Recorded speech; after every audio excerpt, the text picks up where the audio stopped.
Give us the vault code now. That's what he said to me, right there in broad daylight, when all I wanted was to get to a morning security job in Phoenix. Instead, 3 HOA board members had their little coup at the only exit out of Willowbrook Estates, pinning my truck between two Kias and a smirking jackass in a Banana Republic suit. Bryce Kellerman, clipboard hug to his chest like a life vest, forehead already beading with sweat, stood there blocking my bumper, all 5'8" of him practically daring me to floor it and turn him into HOA street art. Emergency Inspection Authority, he squeaks, voice trembling so bad, he's going to start mixing paint by accident. We know about the weapons and cash in your safe. Code first, then you can leave. Oh, it was beautiful, honestly. 15 years in Afghanistan defusing bombs. And now I'm being extorted by a homeowners association president who thinks he's the sheriff of suburbia. This guy's never heard a shot fired in anger, but here he is demanding I surrender my safe code before I'm allowed to go work. 15 years of high-stakes EOD. Also, I could come home and be bullied by clipboard. So my diesel's rumbling, neighbors peeking through their blinds, and I step out, boots landing on the pavement with that hollow echo, like a judge dropping the hammer. I keep my hands visible, lean on the hood, and say, "Calm down, Bryce. You're blocking my exit. That's false imprisonment." His cheeks go, so white you'd think he just saw a ghost. But I knew right then, right in the middle of that sun-bleached Arizona cul-de-sac, this was just the beginning. Nobody, especially not the FBI, saw what was about to come next. You ever had the HOA threaten you like the mob? No. Lucky you. Drop your state below, because the revenge that happened here? Absolutely insane. Let me rewind. Let you in on how a decorated Army vet like me ended up being shaken down by a guy who looks like he'd cry if he stubbed his toe on a yoga mat. Named Spencer Thornfield. 15 years military, 2 tours in Afghanistan, explosive specialist. I came back stateside, got out with all my fingers, all my toes, all my stories. Bought a little slice of the American dream. Corner lot in Willowbrook Estates, outside Phoenix. 3 years ago, I figured I'd earn myself some peace and quiet, maybe a few weekends working on my truck, and neighbors who kept their damn noses in their own yards. Big mistake. Willowbrook Estates. It looked like heaven on the brochure. 47 houses, pretty stone signs, single-gated entry. They sold it as low-maintenance living for busy professionals. You know, the kind where your only job is to pay $50 a month for the pool and landscaping, and someone else yells at Karen when her dandelions get out of control. Then Bryce Kellerman slithered in from California, some real estate lawyer with a smile so greasy you could fry chicken on it. Within months, he's running for HOA president, promising to elevate property values through enhanced community standards. Translation: I want to make your life hell and charge you for it. His wife Stephanie started something called the Architectural Compliance Committee. Imagine grown adults measuring grass with rulers, posting anonymous photos of house numbers that were off by half an inch. It was like living next door to the KGB, except the uniforms were pastels. I try to ignore the circus, keep my head down, pay my fees. But you know what happens to the quiet guy, right? They come for him first. Because the only thing scarier to these people than a dandelion is a neighbor who doesn't care what they think. 6 months in, fees shot up to $275. Enhanced services, they claimed. Enhanced my blood pressure, more like. Still, I paid. Focused on my security consulting gig, which kept me bouncing between Phoenix and Tucson. All I wanted was peace, until somebody decided my gun safe meant I was the next Al Capone. Some anonymous tip gets sent to both the HOA and the cops, accusing me of running weapons out of my garage with suspicious military equipment and large cash transactions. Cops showed up, poked around for 4 hours, and closed the case. Detective Ray Martinez, former Marine, even gave me a handshake and a laugh. Some folks just watch too much TV, he said. Not Bryce. No, he saw that closed case file like a vampire eyeing a paper cut. Suddenly, my house needed monthly compliance checks. My travel schedule was suspicious. My F-150 apparently intimidated neighborhood children with its aggressive military aesthetic. A beige pickup truck, mind you. That's how I ended up at the exit, coffee growing cold on the dash, watching a $50,000 security contract slip through my fingers because 3 HOA thugs decided to play Keystone Cops. Kellerman, clipboard shaking, says I'm in community weapons policy violation. Immediate inspection required, or I'm not leaving. Pure, weapons-grade horseshit. I'd memorized the HOA docs, 73 mind-numbing pages. There's no weapons policy, no search authority, no emergency powers, unless you count calling real police. That's when Dolores Ramirez shows up. 82, hunched, sweet as pie, but with the eyes of a hawk. She whispers, they destroyed the Hendersons. Military family, twin daughters. Harassed them for 8 months till they sold at a $30,000 loss. Called them security threats to community stability. I could taste the anger, bitter, metallic. This wasn't random. This was a pattern. 3 more veteran families, Dolores said, all forced out. It starts with anonymous complaints, ends with good people running for their lives.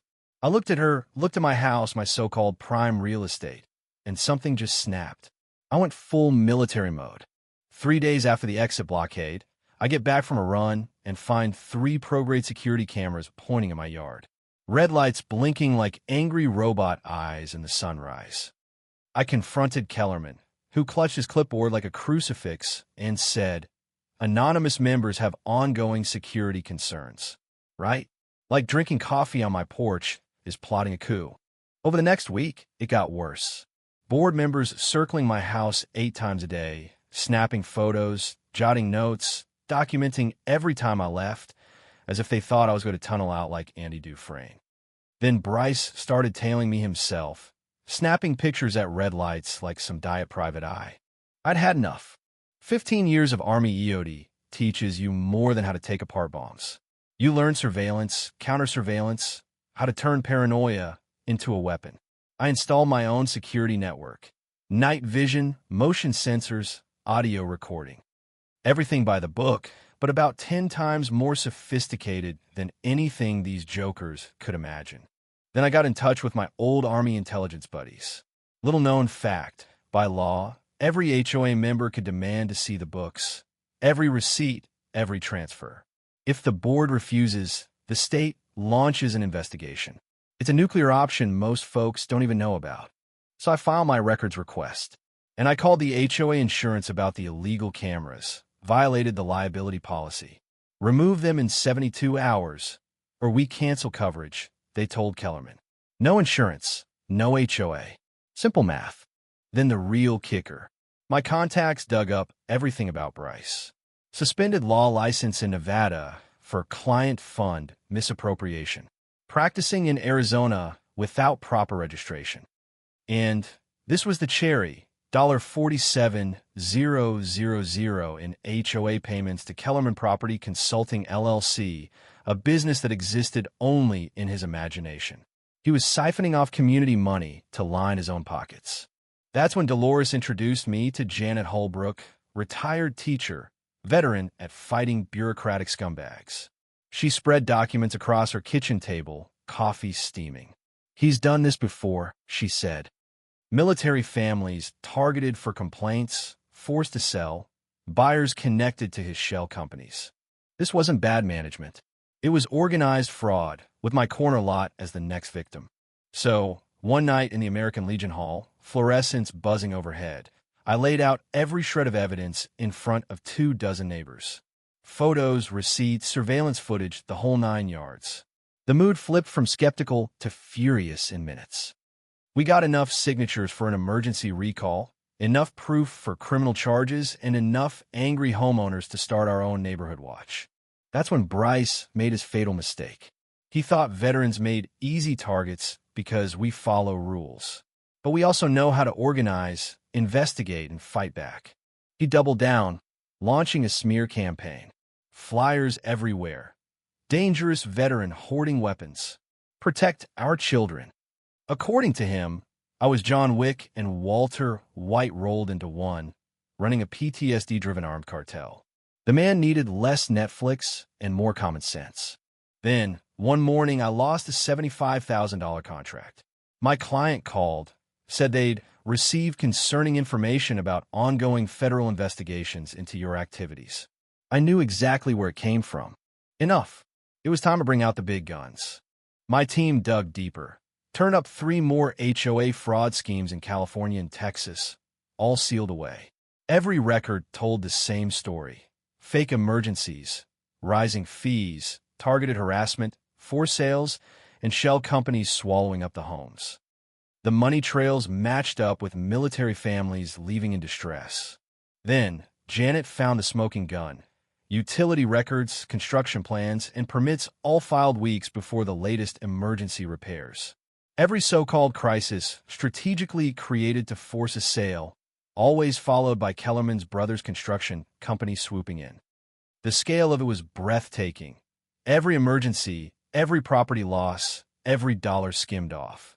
But Kellerman wasn't done. One night at 2 a.m., my security system caught him breaking into my garage. Backpack full of evidence, movie props labeled as military gear, fake drugs, the works. He was going to plan it all, frame me for federal crimes, and ride off into the desert sunset. Except he didn't know I was watching live on my phone, sipping coffee. I had everything, video, audio, the whole show. Wrong vet, wrong house, wrong century. Then, the pièce de résistance. At 2:47 a.m. on a Tuesday, emergency vehicles descended on Willowbrook like a scene out of Die Hard. Bryce, already dressed, clipboard in hand, was out there performing Oscar-worthy concern. Gas leak near Thornfield property. Evacuate. Except the gas company had no record. No leak. No nothing. His brother showed up with a construction crew, ready to bulldoze my yard. No permits. Nothing. I told the fire chief to file an official incident report. False emergency calls? That's a felony. And wouldn't you know it, county records showed plans for a luxury development centered on my lot. They've been planning this for months. Every emergency in the neighborhood, every forced sale, strategic. They've been targeting veterans, assuming we'd follow orders, never question authority. But here's the twist nobody saw coming. Stephanie Kellerman showed up at my door, mascara streaked, hands shaking, looking more like a ghost than a queen bee. He's planning to run, she said, but first he's going to frame you for the missing HOA funds. She dropped a banker's box full of records on my table. Every transfer, every fake invoice, every shell company. Stephanie confessed everything. She'd helped create the businesses, thought it was tax planning, until the scope hit her. He'd siphoned every cent. Over $94,000 in real bills unpaid, every contractor stiffed, every pool repair fake. But here was the nuclear twist. She'd found an insurance clause, board member fraud protection. If he was convicted, insurance would cover all the losses, including punitive damages. Not only was I vindicated, but we had the insurance company itself on our side, investigating him, collecting evidence, waiting for the right moment to pull the rug out. So, with Stephanie's thumb drive, Janet's records, and a military-grade evidence war room in my kitchen, we coordinated with Patricia Finley, former FBI, now insurance investigator. RICO statutes, asset forfeiture, federal charges. We documented every wire transfer, every shell company, every harassment campaign. The recall election was certified, federal investigation launched, charges pending. And then, a week before the recall, Bryce lost his mind. My cameras caught him vandalizing my truck at 3:47 a.m., his own son acting as lookout. He slashed my tires, poured sugar in the gas tank, and carved traitor into the hood. When I confronted him, he blamed his son's stress over my dangerous presence. Then, bribery, offering neighbors waived fees to turn on me, cash payments to lie, even approached Janet with hush money. But by then, people had had enough. Neighbors secretly recorded him trying to tamper with witnesses, another federal crime. He even started calling my clients, telling them I was under FBI investigation. 3 major defense contracts, gone in 48 hours, $127,000 in lost income, reputation torched. But here's the beauty of it. His smear campaign triggered a security clearance investigation at the Department of Defense. They found out someone was trying to frame a clear veteran and launched their own investigation, into Bryce. Within days, his assets were frozen, his brother's construction business lost its license, his wife filed for divorce, and the FBI, the city, and the state all converged on Willowbrook. Media swarmed. The American Legion became command central, neighbors forming a wall of support. The night of the community meeting, the center was packed. 300 people in a room meant for 50, cameras everywhere. I stood at the podium, laid out 3 years of financial theft, harassment, insurance fraud, and targeted abuse of veterans. Showed video, audio, even played a recording of Bryce bragging about breaking military families. Then, Special Agent Martinez stepped forward, badge shining. "Mr. Kellerman, you are under arrest for violations of the RICO Act, federal wire fraud, mail fraud, domestic terrorism, and conspiracy to commit civil rights violations." The click of the handcuffs was the sweetest music I've ever heard. Neighbors cheered, news covered live. Justice, delivered with extreme prejudice. The recall was canceled. Federal prosecution guaranteed. 6 months later, Bryce Kellerman was sentenced to 18 years without parole. His assets seized, his brother's permits revoked, Stephanie remarried, and finally free. Our fees dropped to $50. New board, military, lifelong residents, real public servants. Property values soared. The pool was fixed. The children played outside, families held barbecues, and Willowbrook finally became the place we all thought we'd bought into. My consulting business thrived. Operation Clear Title, the nonprofit we started with settlement funds, helped 17 other neighborhoods expose HOA fraud. Our case changed state law, criminal background checks, fraud insurance, whistleblower protection. And I married Janet, right there on the corner lot Bryce had tried to steal. But you want to know the real punchline? I got a call from a veteran in Florida, trapped by his HOA at the exit, just like me. Needed help. So I packed my kit, ready for the next fight. Because bullies never learn. Military training doesn't end at discharge. The mission's not over. Justice doesn't sleep. So here's my question for you. Where do you draw the line? When does fighting back become a duty? What would you do if someone tried to turn your own home into their personal piggy bank? Drop your thoughts below. Tell me if you think we went too far or not far enough. Have you faced HOA tyranny or corruption hiding in plain sight? Let's hear your war stories, because sometimes the only way to defend your home is to stand up and make some noise.